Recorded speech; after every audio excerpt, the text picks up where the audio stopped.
কি সুন্দর চাল কুমড়োর ডগা হয়ে রয়েছে, দুটো কাটিনি,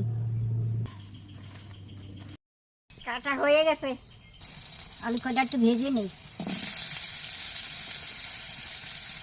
লবণ দিয়ে দিই, একটু হলুদ দিয়ে দিই, চাল কুমড়োর ডগাগুলো দিয়ে দিই,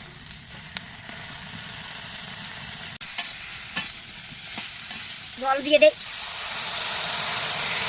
ঢাকা দিয়ে দেই, ঢাকাটা খুলে দেই, চিংড়ি মাছগুলো দিয়ে দেই, নামিয়ে নেবো, সোমবার দেবো তো। তেল দিয়ে দেই, দিয়ে সোমবারে দিয়ে দেই, তরকারি দিয়ে দেই, ঠিক আছে নামিয়ে নেবো। আমার চাল কুমড়োর ডগা দিয়ে আলু দিয়ে চিংড়ি মাছের তরকারি হয়ে গেছে। ভালো লাগলে লাইক কমেন্ট করে দেবা।